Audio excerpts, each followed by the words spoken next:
અંકલેશ્વર પાનોલી ઉમરવાડા માર્ગના નિર્માણ કાર્ય અને ગુણવત્તાને લઈ ફરી એકવાર પ્રશ્નો ઊભા થયા છે. અગાઉ સોશિયલ મીડિયા પર સરકાર મુલ્લા દ્વારા પેવર બ્લોક્સ બેસી જવાની ફરિયાદ ઉઠાવવામાં આવી હતી, જેના પગલે કેટલાક સ્થળોએ સમારકામ કરવામાં આવ્યું હતું. જોકે હવે ફરી માર્ગના વિવિધ સ્થળોએ પેવર બ્લોક બેસી જવા, નવા બનાવેલા સીસી રોડમાં ખાડા પડવા તેમજ ઉમરવાડા વનખારી ઉપર આવેલ બ્રિજ સ્થાનિકોમાં ચિંતા વ્યાપી છે. આ મુદ્દે ઉમરવાડા રહેવાસી અને જાગૃત નાગરિક જુનેદ યુસુફ પાંચભાઈએ વિવિધ ઉચ્ચ અધિકારીઓને લેખિત રજૂઆત કરી છે.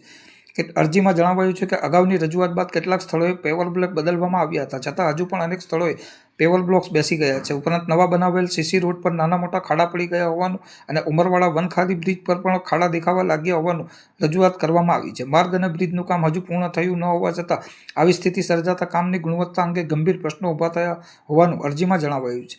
જુનેદ યુસુફ પાંચભાઈએ સમગ્ર માર્ગ અને બ્રિજનું ઉચ્ચ અધિકારીઓ દ્વારા સ્થળ નિરીક્ષણ કરાવવા જરૂરી હોય તો ઉપયોગમાં લેવાયેલી સામગ્રીની સરકાર માન્ય લેબોરેટરીમાં ગુણવત્તા તપાસ કરાવવામાં, તમામ ખામીઓનું ધોરણ મુજબ સમારકામ કરાવવા તેમજ તપાસમાં બેદરકારી અથવા ગુણવત્તામાં ખામી સાબિત થાય તો જવાબદાર કોન્ટ્રાક્ટર અને સંબંધિત અધિકારીઓ સામે નિયમ મુજબ કાર્યવાહી કરવાની માંગ કરી છે. જાહેર હિત અને જાહેર નાણાંનો યોગ્ય ઉપયોગને ધ્યાનમાં રાખીને કરવામાં આવેલ આ રજૂઆત બાદ હવે સંબંધિત વિભાગ શું કાર્યવાહી કરે છે તેના પર સ્થાનિક નાગરિકોની નજર મંડાઈ છે.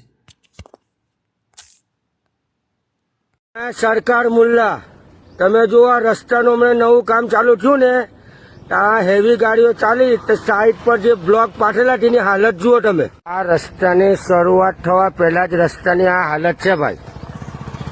હજુ આની ચકાસણી બી થઈ નહીં હોય ને કોન્ટ્રાક્ટરનું બિલ પાસ થઈ જશે. આ હાલત કરી દેલી છે. આવી હેવી ગાડી છે, જુઓ તમે. આ એક ગાડી પછાડી ઊભી, હવે આ બ્લોક આખા બેસી ગયા. હજુ તો આની શરૂઆત બી હમણાં થઈ ભાઈ. આ તમે જુઓ હાલત. હવે આવી હેવી ગાડી, આ ગાડીઓને આખો રસ્તો જ નહીં દેખાયો. આ કોન્ટ્રાક્ટરનું બિલ કઈ રીતના પાસ કરે આ લોકો ચકાસણી વગર. આ ગાડીઓ હેવી ગયેલી છે. આ રસ્તાની હાલત 1 કલાકે જો ડ્રાઈવરને આખો રસ્તો નહીં દેખાયો. ના સાઈડ પર ચાલ્યો. ના જો આ બ્લોક લાગેલા છે તે જો આ ગાડી. હવે આ ડ્રાઈવરને આખો આ રસ્તો જ નહીં દેખાયો. ના હમણાં બનાવ્યો, હજુ 15 દિવસ બી નથી થયા. આની હાલત કલાકી. આ જે રસ્તાનું કામ થયું ને એ બિનજવાબદાર કામ. કેમ કે નથી આમાં કોઈ મેન કોન્ટ્રાક્ટર આવીને ઉભો રહ્યો કે કોઈ નથી અધિકારી ચકાસણી કરવા આવો. આ બિનજવાબદારી કામ એટલે આ હાલત થાય.